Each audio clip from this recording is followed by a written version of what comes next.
All right. Once again, thank you for coming on. We have another Brandie Jones, who is a licensed family therapist. Welcome to Tana Ministries Inspirational Thursday. Even though this is not an inspirational Thursday, but it is such a great Saturday. And I just wanted to let Miss Brandie say hello to everyone. Hello, everyone. Thank you so much for inviting me. Happy to be here and share what I have. Hopefully, something helpful. You can take it away and apply it to where it needs to be able to go through your grief. All right, so we're going to go ahead and get started today. Again, thank you for all the listeners and viewers and those that will catch it later. Thank you for tuning in to Tanner Ministries. Today, we're dealing with the topic of grief, and again, we have our panelist, Miss Brandie Jones, who is a licensed family and marriage therapist. And so, the first question that I have for you, Miss Brandie, is what is grief? How can we define grief? Grief is a response or the emotional response that you have to any type of loss, and loss could be anything, right? We most often think of it as a person that's died, transitioned, um, but it could be anything, any type of emotional response that you have to whatever it is that you've lost. And so that's a great answer because I think normally when we think about grief, we think about the loss of a loved one. But as you just pointed out, grief could be the loss of a job.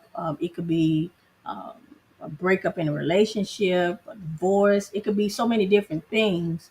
And so that's great segue into um, like I think you kind of hit on it because one of my questions was, what are some examples of life experiences that we face that we go through the grieving process and we don't really think about it as a grieving process. And so you did mention those different things. So what I hear a lot of people talk about, for everyone grief is different. There's a different time frame for everybody in their process of dealing with grief. And you hear the saying, time heals all wounds. Let's talk about what is the correct way to grieve, because I think sometimes we go through the motions of grieving, but we really don't know the most effective way to grieve to keep us from, hindering our walk, or hindering our life to where we become stagnant. So, can you speak to that? Yeah, absolutely. And if I can, back to the different ways that we could possibly experience grief, because a lot of them, I don't think we take time to actually acknowledge because we miss it, right? We just transition into the next thing going. Um, but there are, like you said, a loss of a job, a house, like if your house catches on fire, all of your items. A lot of times you'll hear people say, "Well, at least you still have your life," and Mm-hmm.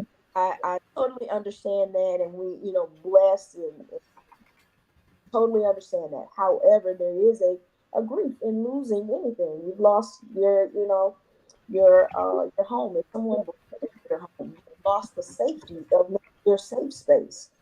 Um, Mm-hmm.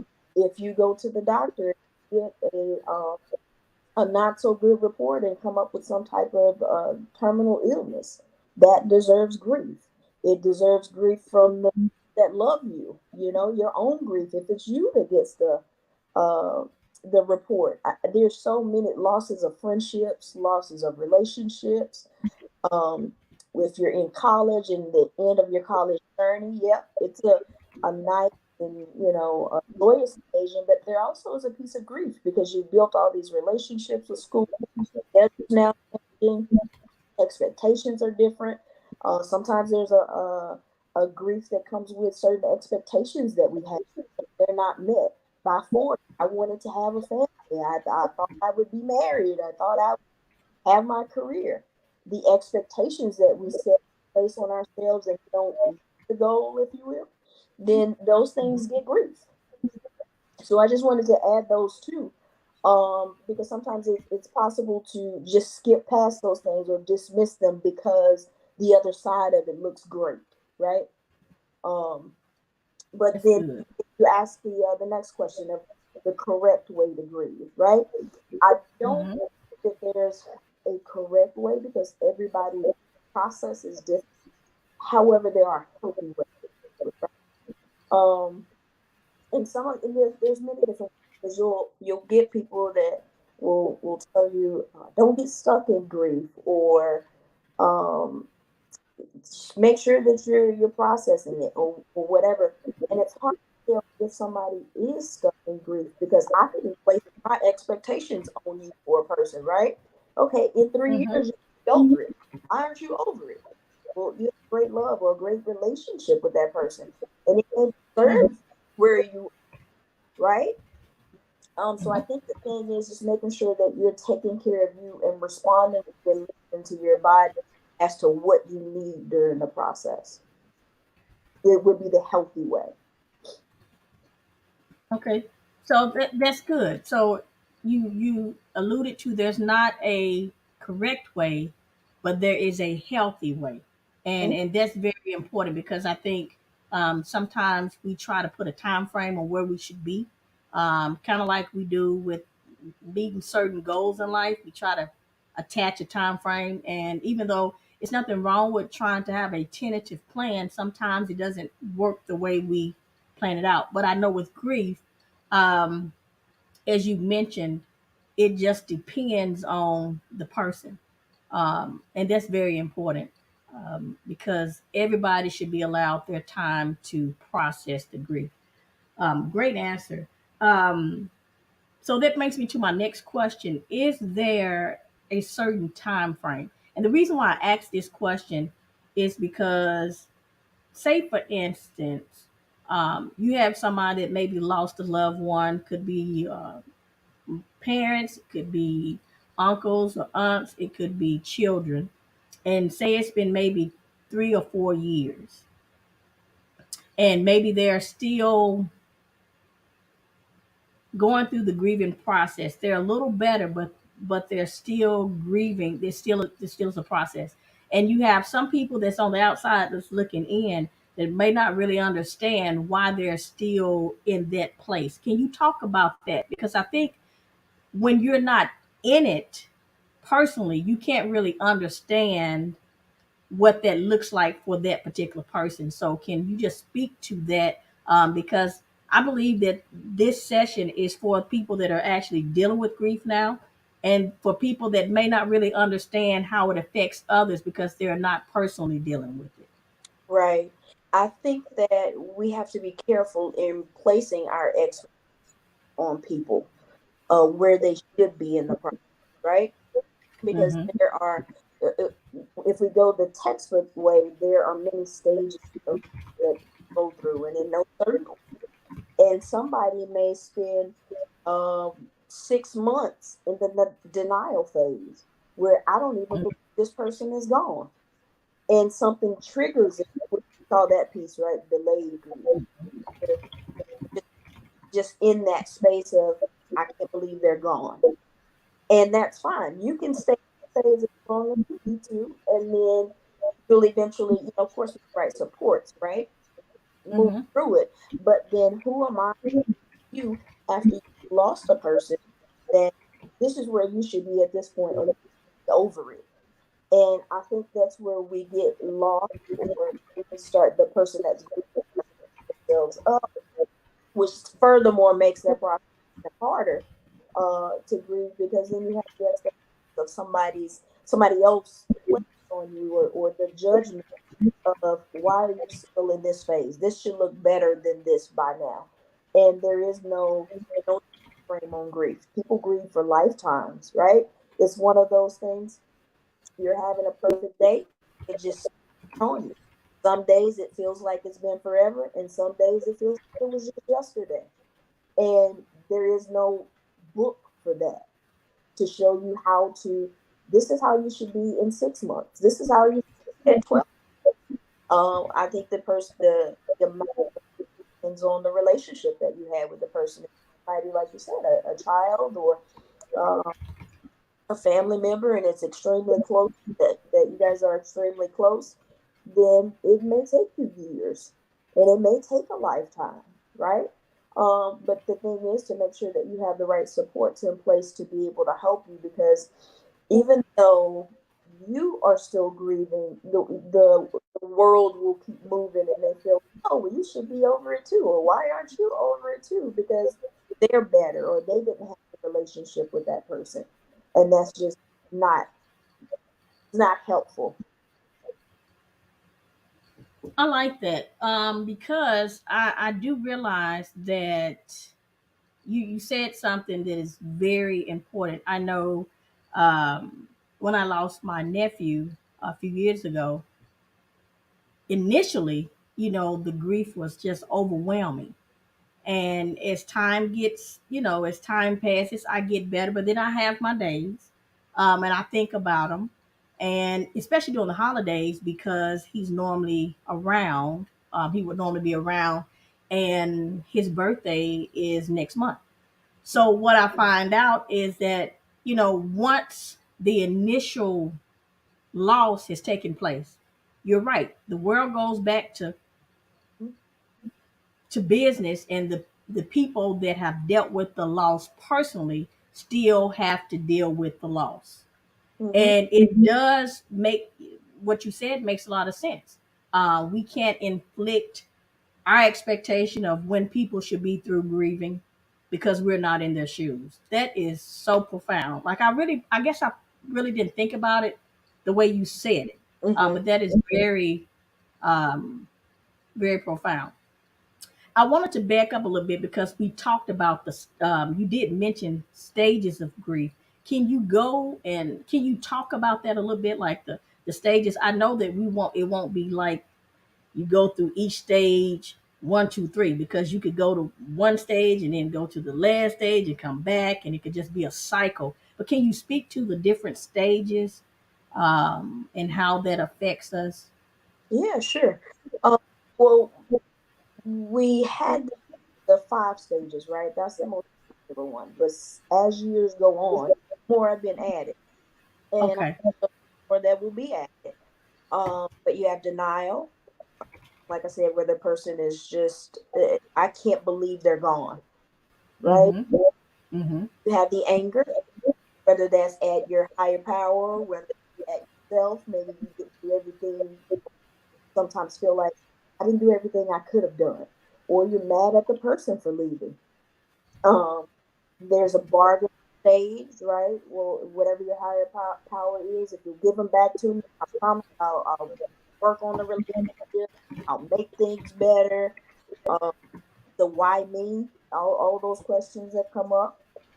Um, there's depression, sadness that comes in, uh, the not able to get up because of what does life look like without this person.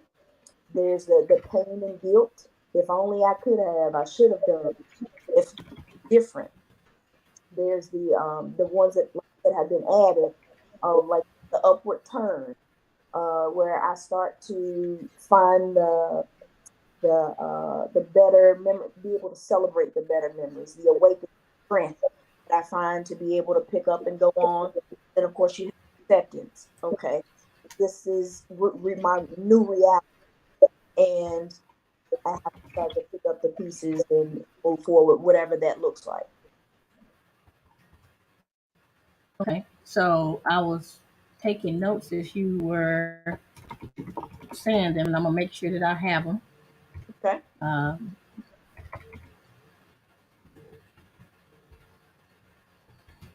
all right. So you said denial, Mm-hmm. anger. Mm-hmm. What was the third one that you said? I know you mentioned them. I was trying to. You That's had acceptance was one. right. Bargaining. Bargaining, Mm-hmm. and what was the last one? And then there was well, if we go with the five, then it's denial, anger, bargaining, and depression and acceptance. Depression. I had the depression. Those are the base five. Um, and I Started know with. the okay. go stage to the other. Can we a little bit about those 5 steps? Like, what can we do to be there for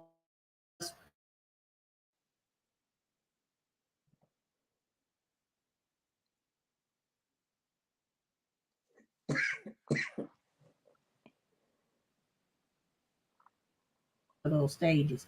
I think for a lot, sometimes we jump right into depression, and I know that chronic depression can be a result of maybe not grieving in a healthy way, as you explained to us at the beginning. So, can you just speak to those just a little bit? Like, how do we know that we're in that stage?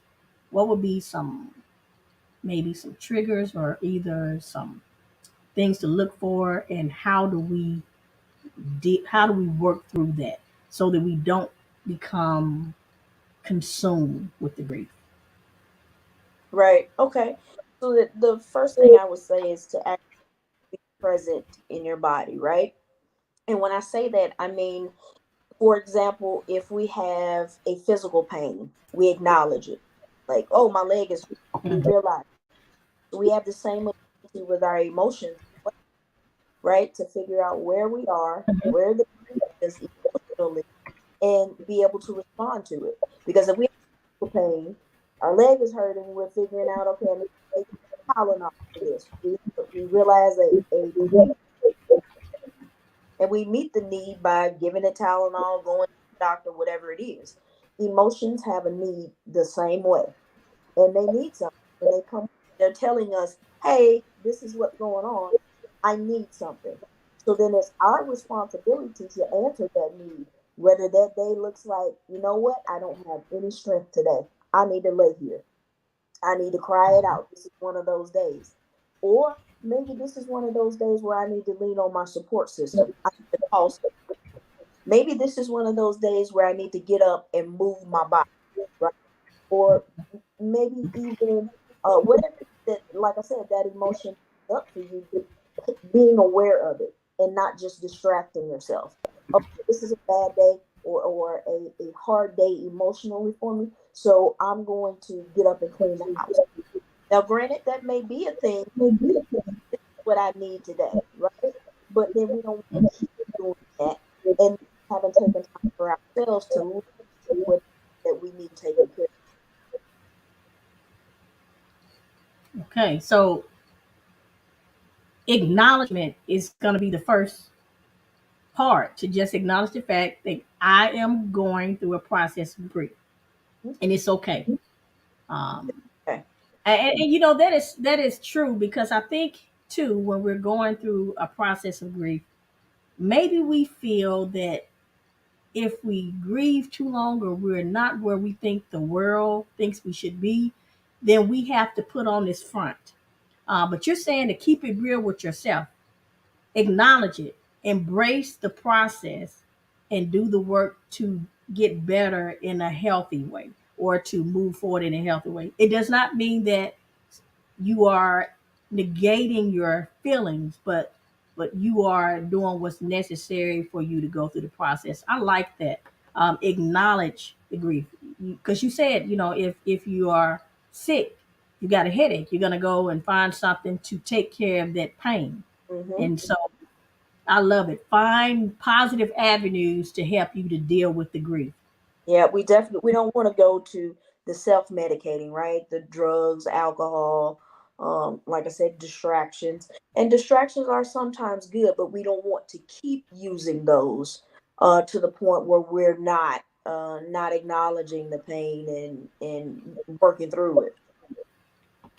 I like that. Finding positive ways. That's true. You don't want to self medicate. I love that. Okay, let's keep it moving. So let me ask you this. Say we've been finding positive ways to go through the process, and we've been doing really good, and then we go into depression. because even though we're finding positive ways, we're volunteering to help with people that are needy. Maybe we're taking on an extra task that brings us joy. Because I always feel like when we do things that we don't have to get paid for, that gives us a sense of accomplishment. It gives us, we feel good about it. And that kind of helps too. But then what happens when that's not enough? Mhm.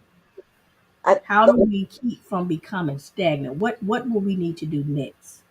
I think the next step would be to reach out to a professional, right? Somebody counsels, whether that's your um, people using spiritual counseling, if that's a church or your pastor or whatever your spiritual, whether that's a person that is a counselor like myself that's Mhm. able to walk through the grief and process it in a way that's healthy for you, help you find other outlets.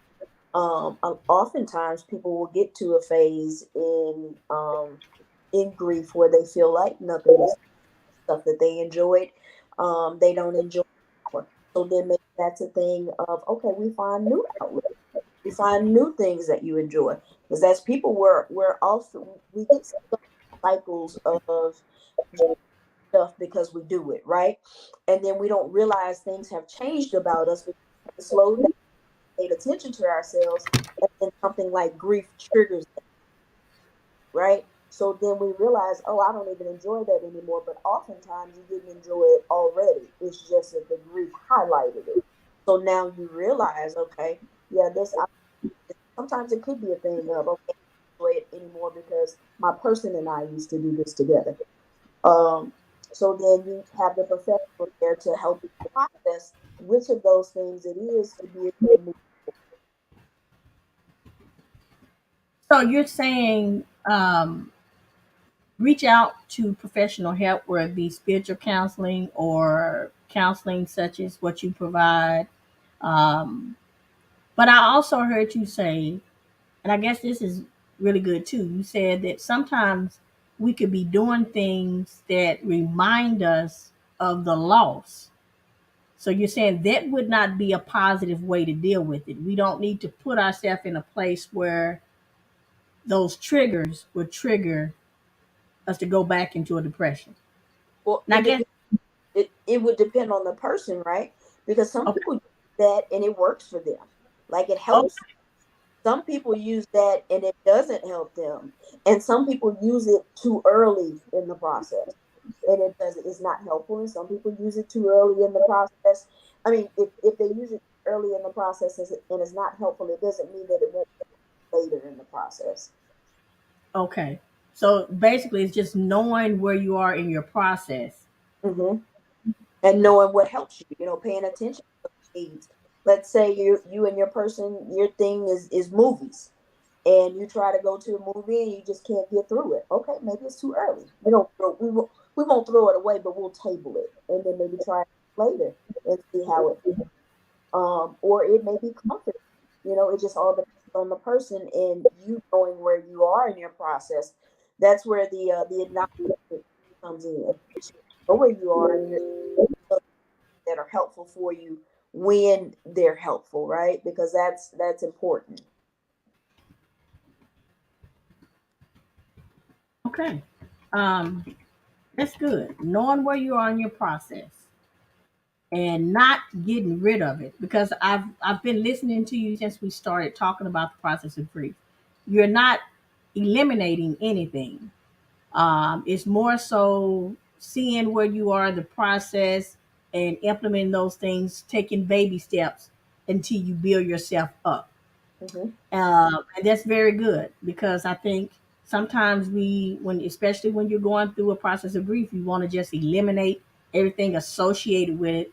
And according to you, that probably is not going to be healthy at all because we have to get to the point where we have accepted it to, I guess, to eliminate it would mean we will still be in denial. So And yeah, so you eliminate it, right? And that's something that you enjoyed with your person. And like I said, everybody's different, right? But you eliminate something so soon, and it's like if somebody if you lose somebody close to you, the uh, rule of thumb is don't make any major decisions, within the first year, because you're going through your process. So then you make all of these vows. Okay, I'll never go to the movies again. At some point, you may be able to enjoy those. That's a comfort thing for you because that's what you and your person enjoyed. And if you made that decision a week or two after, not actually moving, having moved through the process, then you may have thrown away something that later.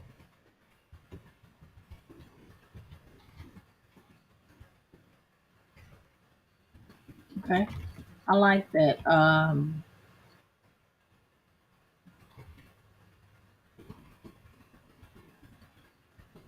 Hmm.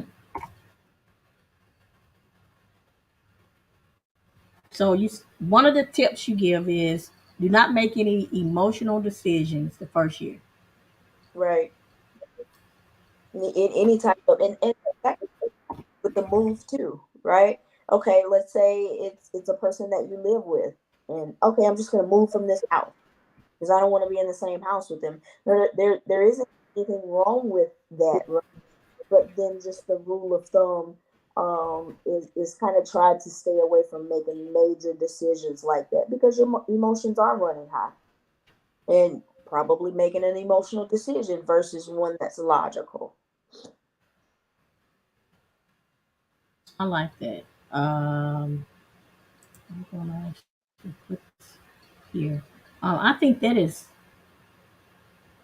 something that needs to be because I think a lot of times, especially just dealing with grief, I think that is very important. But just in life, sometimes we allow our emotions to dictate our decisions, and then once our emotions have simmered down, then we realize maybe probably shouldn't have made that decision, but you can't take the decision back.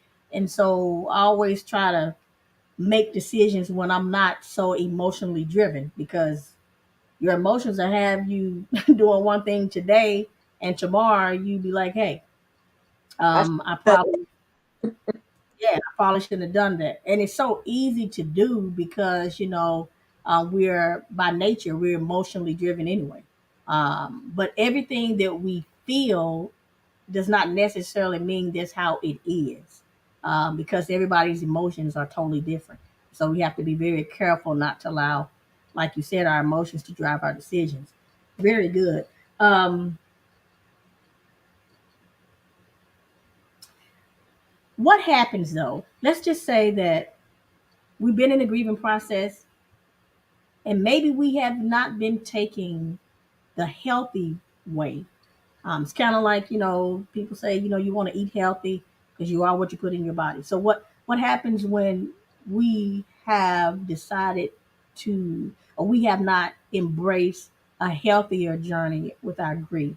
What could be the negative impact with it? What does it affect? Because I think sometimes we really probably don't think about grief, and how that stress can affect us physically, mentally, emotionally. But can you speak to that?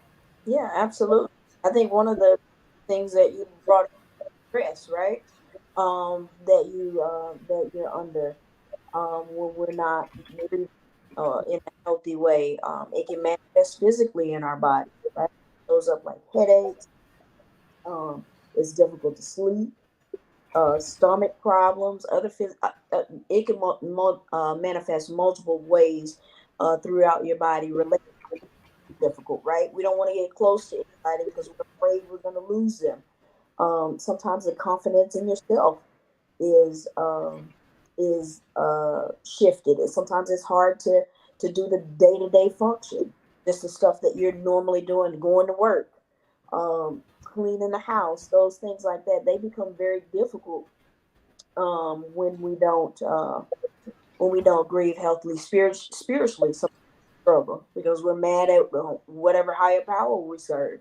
That our person is gone. Um, like I said, mad at yourself, right? So then taking it out on yourself, not taking very good care of yourself, uh, drugs, alcohol, self medicating, all of those things um, and lose control with it, right? To the point where it impacts your well, we know if you self medicate, it impacts your health, weight gain, all these different things, or weight loss, depending on what you're using to self medicate. So all of those different things, it takes a toll on your body if you don't do it in a healthy manner.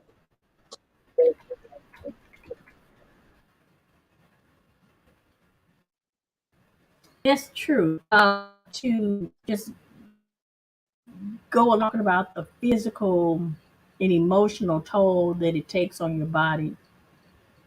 Um, a person that has got to that point where they are blaming themselves. I think a lot of times, um, when grief happens, it's always unexpected because nobody is, um, you know, prepared for life changes. I don't think we'll ever be prepared for life changes, but we can educate ourselves in such a way that we can handle it in a more healthier way. But a lot of times when it happens, we do blame ourselves for certain things. So maybe I didn't do this, or I should have did this. And I think that kind of drives a lot of the different negative thoughts that we have. And as you was talking about isolating yourself from people. But what happens if a person gets to that state where they have just completely shut down? Is there hope for that person?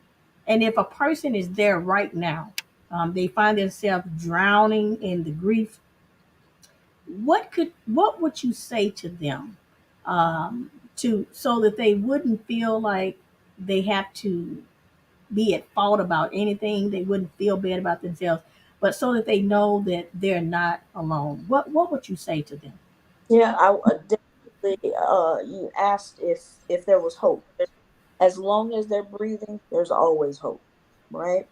And so it's difficult to reach out to people to say, "Hey, I need help." Um, but I think that's going to be the biggest thing, right? Is having a support system, because it's okay to have that time alone to process your feelings, think about whatever it is that you need to think about and deal with. But it's also important to have a community that will support you through the process.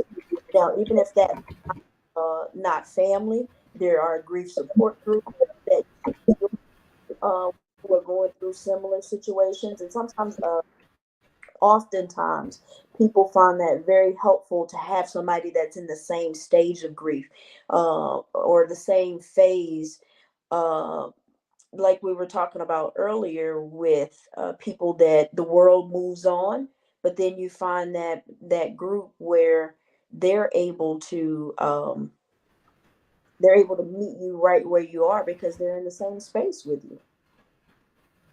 So I Hmm. would say out to use the resources that are out there to build a community that can lean on, because grief is hard and people to help us get through it. It's not something that we do alone. Grief is definitely hard, and I tell you, there's not a no matter how many times you are um, experience that process, it's still hard. Every grief process I've learned is different, Mm-hmm. and from every grief process, there's a different lesson to learn in that process. And so it's not a, like you say, it's not a cookie cutter approach. You can't, have it. Nobody's gonna have it down pat every time. It's just knowing, like you said, having those healthy resources, and that's very good. You said that there's always hope as long as there's breath in your body, as long as you're breathing, as long as you have been given another chance, another day, and to use those resources, support groups, and have a support team. How important is it to have a positive support team as opposed to a support team that will not be honest? Because I think that makes a big difference too. So can you talk about the type of support team that you need to help you heal healthy, to go through this process in a healthy way?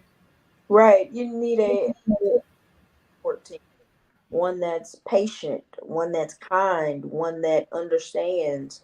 Oftentimes we want to help and have attention, but we're human, so sometimes we're uncomfortable with people's grief, and we say the wrong thing, and because we're uncomfortable, so we're trying to make ourselves feel better, and it's not working for anybody. So, and you want somebody that's compassionate, somebody that understands, somebody that will allow you the space to have your experience, not make it their own. Just to be there, and because there are some days where, if we be honest, more often than not, it's there aren't a whole lot of words that can be said that bring comfort. So sometimes it's just being quiet with the person, being present, just knowing that you're there.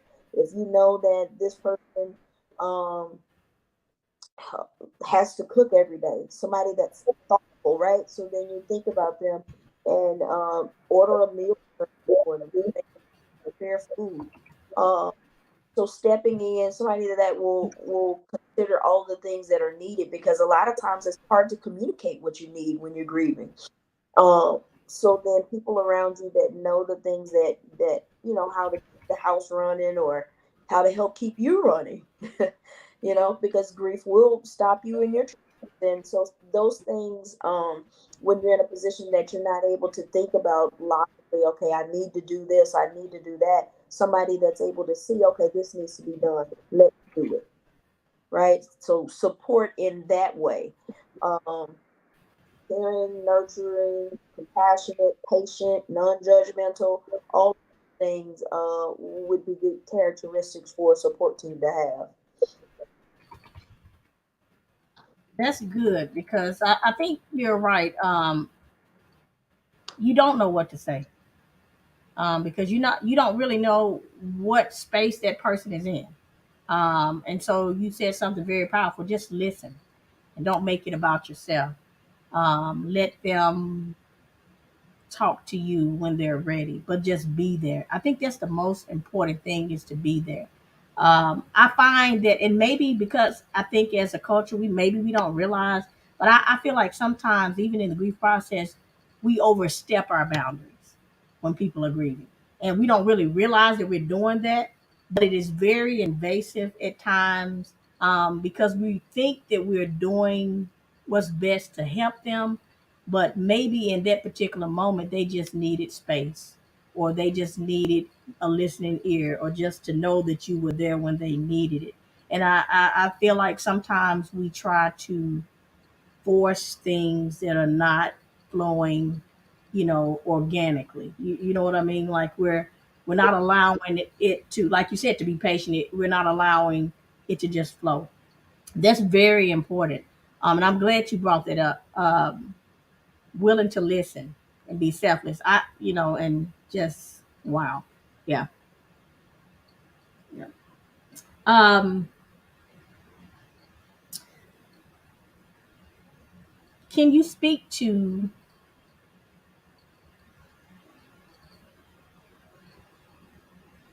dealing with grief? I feel like as an adult, we still go through the grief process. We still can fall victim to our emotions, overtaking us and having us in a space. But I feel like grief for a child is totally different. So how do we help? Because that's like, as a grown up, we know how we deal with it, how we feel. But how do we help children deal with grief? Because it's going to be a little different for them than it is for us, even though it's the same stages, but it's just a little different. How can we help children deal with grief? Because I see it all the time as an educator. I see children that are dealing with so many different things and they don't know how to handle it. They're children. And so then it becomes I'm acting out because I'm hurting. Nobody is realizing that this affects me because we're grown and maybe we can deal with it just a little bit better, but now we forgetting that they are children. How can we help children if we have children in our family or we know some children or wherever? how do we help embrace them as maybe they deal with their journey of grief? How can you speak to that? Yeah. Um, it's easy to get the kids right around our own grief. And it's hard to sometimes create a space for them to be the main thing. You can include them in your grief, you know, share with them the things that you're dealing with. Hey, I miss, let's say, for example, it's a parent, right? That the child's lost. Um, I miss when dad does this. You create the space for them to talk. The kids are going to talk through theirs, right? So they let them share their memories. Sometimes it's hard to hear, right? The stuff that they're going through, but it's the same thing. Create a space for them. The language of children is play. So find things that you're able to play through. Maybe making memory boxes or things like that that will help them process or go through their process. If it's one of those where it gets too difficult, you want to reach out for a professional that may be able to help guide along too. But the main thing, there are, like I said, play for children. There are coloring books, things like that that you could use to maybe color with them, color a sheet with them. Like I said, create the space for them to have conversations. I think we lose that piece as we get older because there's healing in telling your story. If you pay attention to kids, if they fall off their bike and they hurt their leg or whatever it is, they'll tell that story 42 times to whomever will listen. But there's healing there. Mm-hmm. So if we create the space for them to tell, I miss when dad did XYZ, or I miss dad, or whatever it is that was special to that kid, just create the space for it. And there's we sometimes as parents feel like we have to be strong for them. But if we want to call it being strong, grieve with them. There's space for both of you or all of you to grieve together. Mm. Okay, I like that. I like that.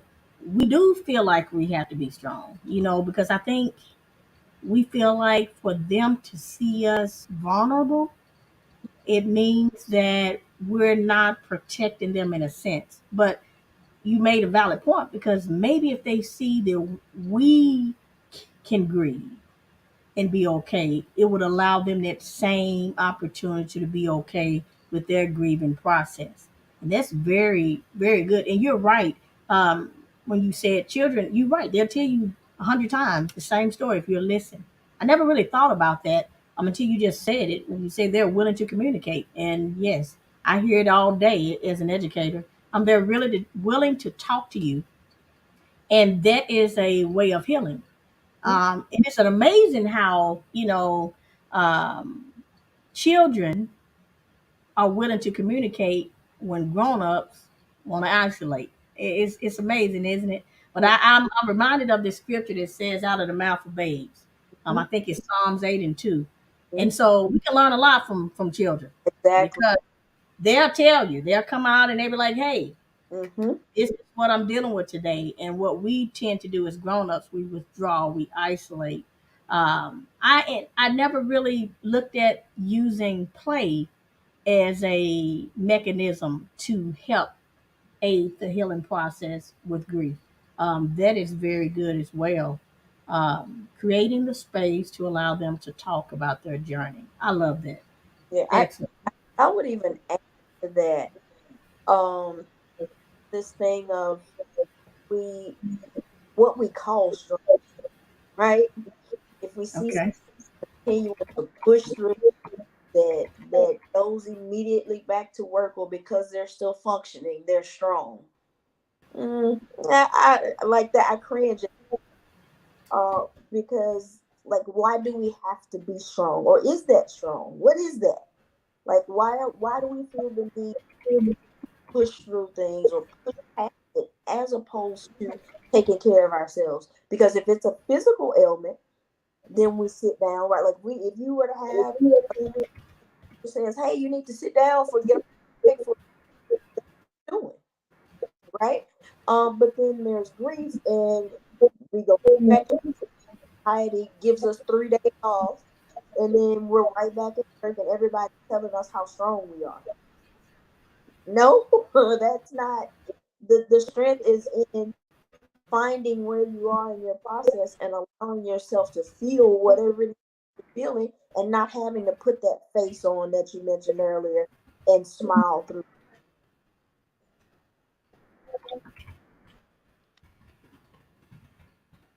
Well, I mean that's true because that's what normally happens. You're right. If we're sick, we take the time off we need.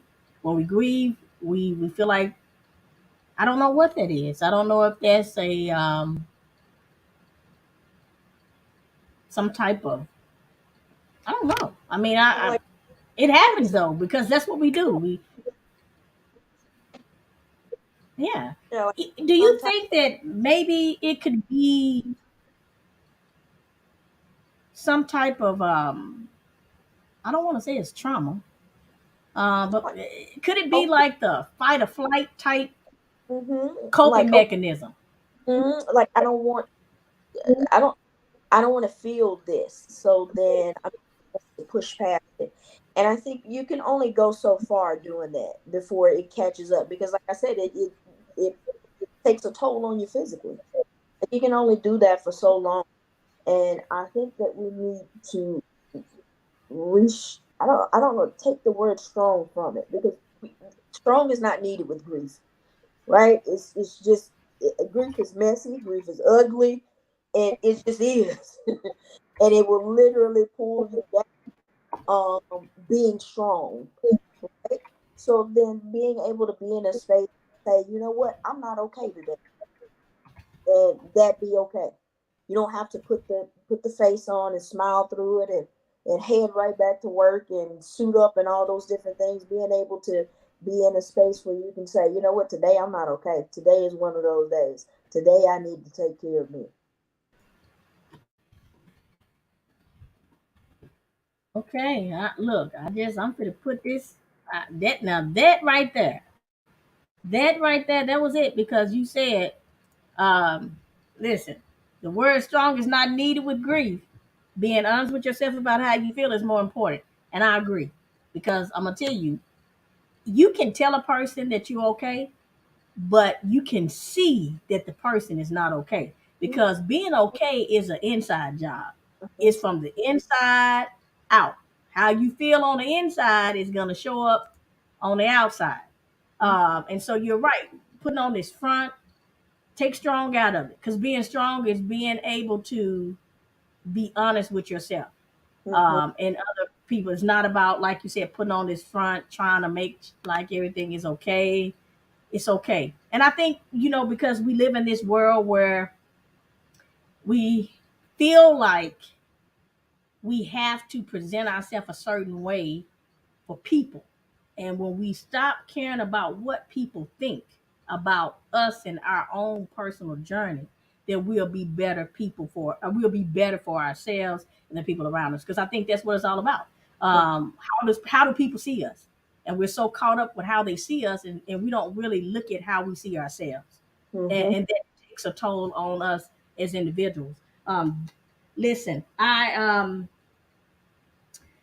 got a few more questions, and I know we're getting close to wrapping up. And when we get to the end, I want you to give a few tidbits. So I'm gonna give you that, so you can be thinking about some things that help with grief, different things. But one of the, and also any information about counseling services that you may provide. But the last question that I have, because we've touched so many different things, and I understand that, like I said, during the holidays, it is very hard sometimes because you got family. It's all about family during the holidays, and sometimes that is very hard for people that have been dealing with grief, experienced grief recently, to kind of go through the process of grief during the holidays. Just we hear all these different things about I don't need any help, because I feel like you said take strong out of it. And there's been such a stigma about counseling that I think that the stigma is because of the misinformation that has been given. To see a counselor, the stigma is if you got to see a counselor, you got to be crazy. There's something wrong with you. You don't want nobody to know that you got to go see anybody. But can you speak to that? Because I think that's misinformation. Mm-hmm. And the reason why we got a lot of people suffering in their emotional turmoil is because they know they need to reach out, but because the world says you shouldn't do that, I'm Mm-hmm. not. So the thing is, and it goes back to what we were talking about for physical. If you have a physical ailment, we're going to the doctor. We're following the doctor's orders. We're taking care of our physical body, right? So then your Mm-hmm. heart, your brain is a part of your body, your heart is a part of your body, and all of those things are addressed in counseling. So if you only take care of the physical piece, the body portion without the mental portion, you're only doing half of the care that you need in order to be able to healthily move throughout the world. Um, Mm. I've been counseling now for 5 years, and I had one person come to me and said, "Hey, I just check in, talk for a little bit, and make sure everything's like nothing's going on under the surface that has got past me. It's just Mm-hmm. a checkup. Now we'll go into the doctor to a primary care physician. Hey, I just need to have my blood work drawn to make sure everything is going okay in my body. But we don't do that for our body. And that's all it is. It doesn't mean it's wrong. It's just okay, is there a healthier way I okay, same thing. Going through your leg, hey, what's going on with my leg? This is what's going on with me. If you're going to a mental health counselor, this is what's going on with me. I need help going through this. Like, what is this? How is this operating? This is how it's impacting me. It's the same thing. It's That's the strong part, being able to say, "Hey, I need help. This is difficult for me, and I need people around that can help me get through this."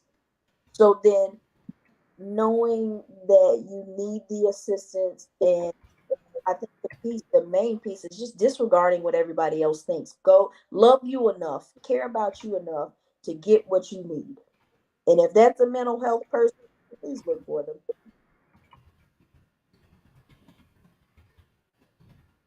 I like that. Um, you said that's being strong. Being strong is knowing when you need help.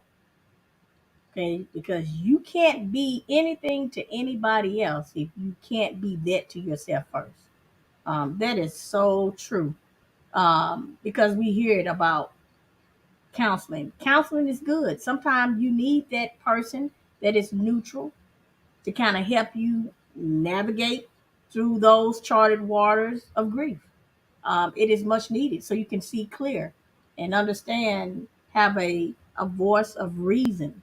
That is really good. I like that. Seek help for yourself and don't worry about what others think. Very good information. Um, so we're getting ready to close out. Can you give us some tidbits about what are some good ways to deal with grief? I know you mentioned for children they can coloring is good, but what just can you just give some things that we can do that don't cost much? Um, Outside of we know we can get counseling, but some things that we can do that kind of help us to do it in a more healthier way. What are some tips that you would have for that? Yeah, you can journal. Um, I have some people that find it soothing to write to their person every day. Like keep a notebook and just, hey, this is what's going on in my life today, as if they're still sharing it with them. Um, we talked about the memory boxes, whatever that looks like for you. If it's just pictures in it, or if there's keepsakes, things that you want to hang on from your person, your spiritual practice, whatever, making sure that you're engaging in that. Talk about your person. Find somebody that you can talk to. It doesn't have to be a professional or a spiritual leader. Find somebody that you can talk about, so that, because we talked about with kids, they'll tell you a story 100 times, right? There's healing in telling you. Talk about it. Talk about your person, whether that's this silly story we had to get, this silly laugh about, that you can cry about. Talk about it.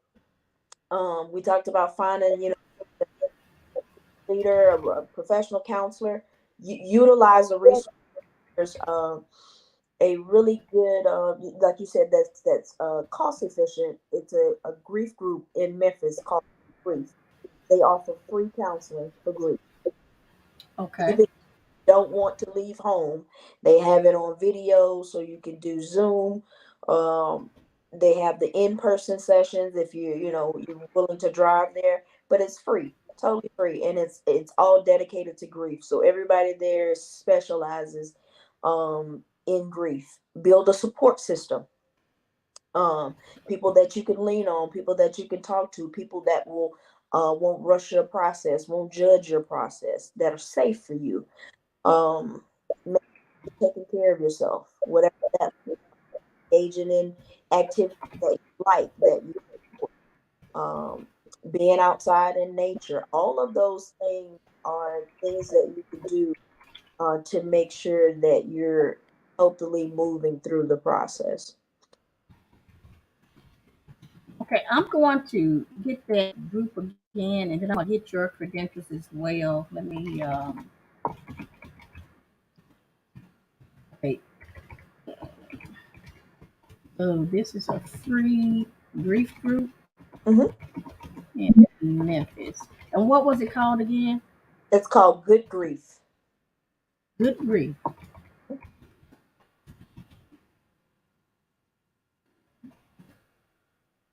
Thank you for that resource. Sure. Um, this is the resource that Miss Brandie provided for some of those that may need to um, reach out to a grief group. It's a free grief group. It's called Good Grief. It's in Memphis. She did talk about they have Zoom online, whatever you need, just reach out. If it's anybody that you know that is dealing with grief, especially during we're getting ready for these holidays, please have them to reach out to that group. Now, I also want to Miss Brandy to get your information as well because I know you do provide counseling, or if you cannot help the person as far as whatever they're dealing with, you do have resources to help them get to where they need to be. Let me get this, and I'm going to take your information as well. And you're based out of Nashville, Tennessee, Hmm. Yes. right? I see people. I have clients in all of Tennessee for the online as well. Online and all over Tennessee. So, okay, I'm ready for your information. Okay. What would be the best way for them to reach you if they need it? Psychologytoday.com,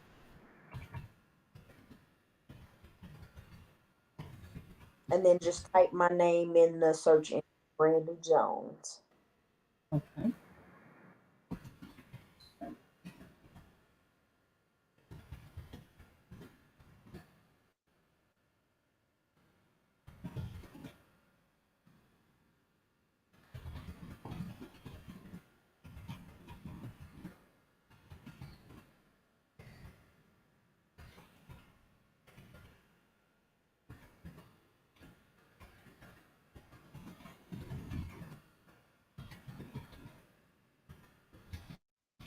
All right.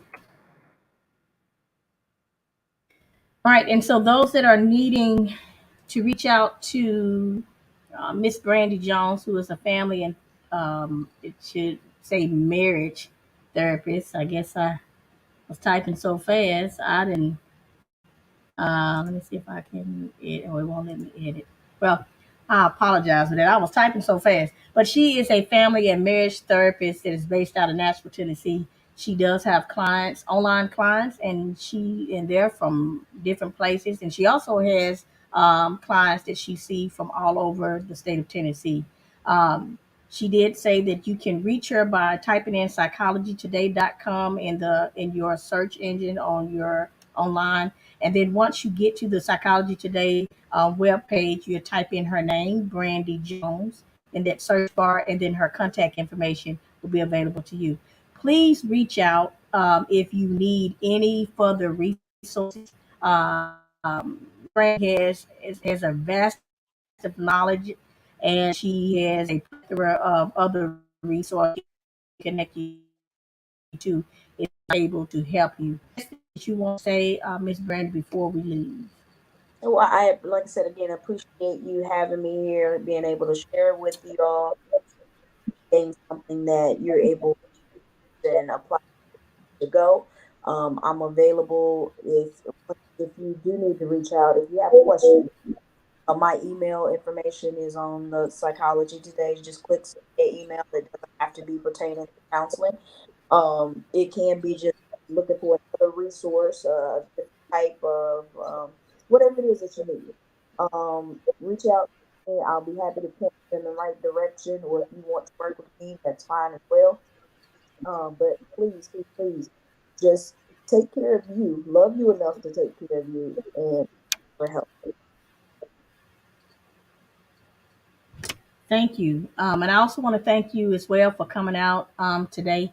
I want to thank everyone that has joined us for today. Again, I'm Dr. Tan, your host with Tanner Ministries, and we have just got some very valuable and um, good information from our licensed therapist, Miss Brandie Jones, about dealing with grief. I want to, before I close out, just to say that I want to wish everyone a happy holiday, this Thanksgiving holiday. And I pray God's blessings over each and every one of you. The next time that I will be on live will be next month in December, right before our Christmas holiday. And we will have a special. It'll be about "Tis the Reason for the Season." So please like, follow, and share, comment. And I thank everyone for joining today. And if that is it, I wish everyone have a blessed and prosperous day. Thank you for your time. Thank you. Bye.